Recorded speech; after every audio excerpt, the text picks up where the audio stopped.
আসসালামু আলাইকুম রহমতুল্লাহ। সুপ্রিয় দর্শক, আজকে আপনাদেরকে একটি নিউজের কিছু আংশিক অডিও ক্লিপ আপনাদেরকে শোনাবো, তারপর আমি কিছু কথা বলবো। তো চলুন শোনা যাক সেই অডিও ক্লিপটি।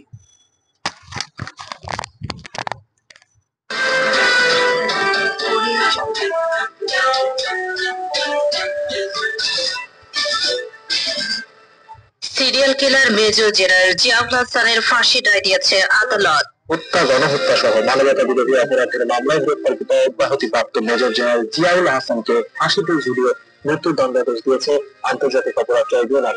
ওই মামলায় যমুনা টিভি থেকে বলা হয়েছে এটা খালাস দেওয়া হয়েছে। এবং সর্বশেষ জানাবো, রাষ্ট্রপতি শাহাবুদ্দিন চুপ্পুকে অবসরণের গুঞ্জন। এতক্ষণ শুনছিলেন সংবাদ শিরোনাম, এখন থাকছে বিস্তারিত। একজন আসামি আছে যার ব্যাপারে তদন্ত করে পেয়েছি সে মাথায় গুলি করে 1030 জন মানুষকে হত্যা করেছে, গুম করে মানুষদের। তো আসুন আমরা এখন আমাদের মূল নিউজে চলে যাই। তো যে বিষয়টি হচ্ছে, একটা মানুষ কতটা জঘন্য হলে এই ঘটনাগুলো ঘটাতে পারে, একটা মানুষ কতটা নির্মম নির্দয় হলে এই ঘটনাগুলো ঘটাতে পারে। আসলে মেজর জিয়াউল হক ছিলেন একটা, মানে কি বলবো এটাকে, মস্তিষ্কহীন এবং কি পাগল বা মেন্টালিটি মনসত্ব তৈরি হলে এই মানুষ এই কাজগুলো করতে পারে, তাছাড়া কখনোই এই মানুষগুলা এই কাজগুলো করতে পারে না। পৃথিবীর ইতিহাসে রেকর্ড যে সর্বোচ্চ 15 জনের লিস্ট করেছে সিরিয়াল কিলারদের, তো এর ভিতরে 350 জন হাইস্ট উঠেছে, যে 350 জন সর্বোচ্চ সিরিয়াল কিলার হিসেবে সে খুন করেছে। কিন্তু পৃথিবীর ইতিহাসে রেকর্ড বাংলো আমাদের বাংলাদেশের জিয়াউল হক।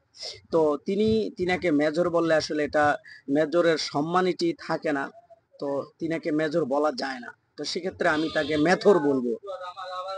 তো তিনাকে আমি মেজর বলবো না এই কারণেই, কারণ হচ্ছে তিনি সিরিয়াল কিলার, তিনি হচ্ছেন মেন্টালিটি, তিনি হচ্ছে পাগল, তিনি হচ্ছেন উন্মাদ।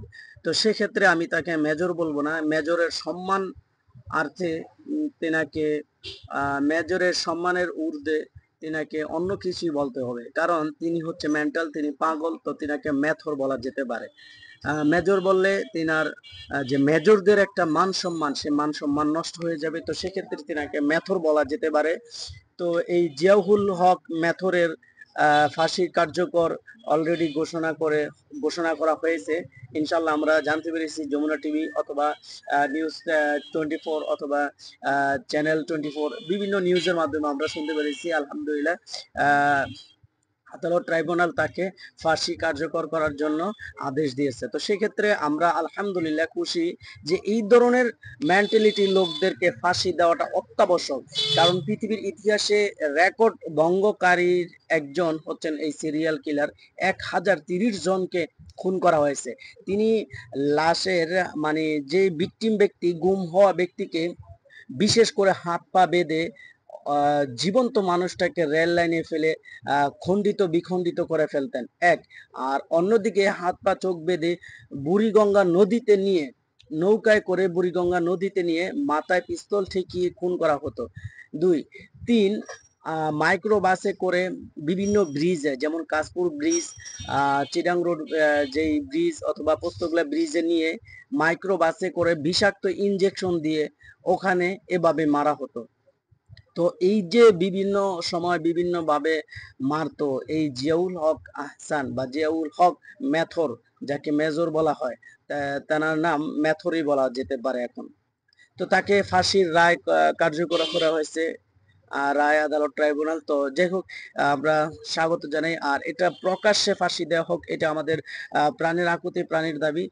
তিনাকে জনসম্মুখে প্রকাশ্যে ফাঁসি দেওয়া হোক, এটাই আমাদের দাবি, তাহলে আমরা ইনশাল্লাহ খুশি হব।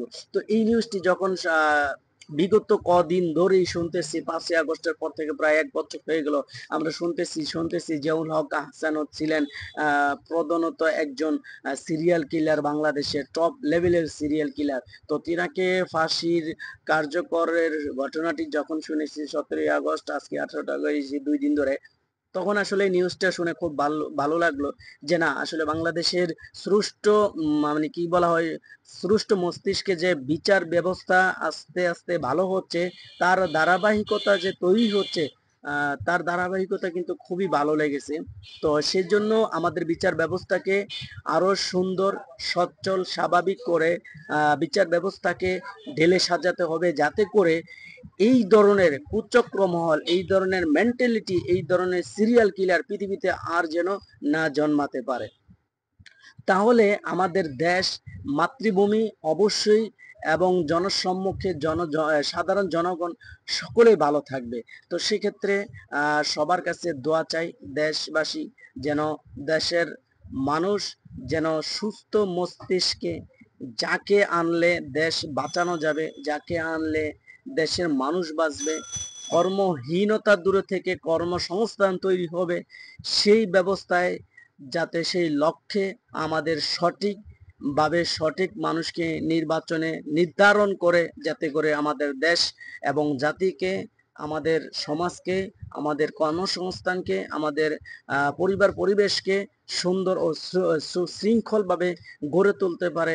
সেজন্য সেই রাষ্ট্র ব্যবস্থা, সেই আইন শৃঙ্খলা, যাতে সেই স্বাস্থ্য ব্যবস্থা যেন আমরা তৈরি করতে পারি আমাদের নিজের ভোট দিয়ে, আমাদের মূল্যবান ভোটটা দিয়ে, যাতে সামনেই ফেব্রুয়ারিতে নির্বাচন চলে আসছে। তো সেক্ষেত্রে সঠিক মানুষটাকে নির্বাচন করে, যাতে করে আমরা দেশের জন্য প্রস্তুত করতে পারি, সেই সবকে সবার কাছে দোয়া চাই। আসসালামু আলাইকুম ওয়া রাহমাতুল্লাহি ওয়া বারাকাতুহু।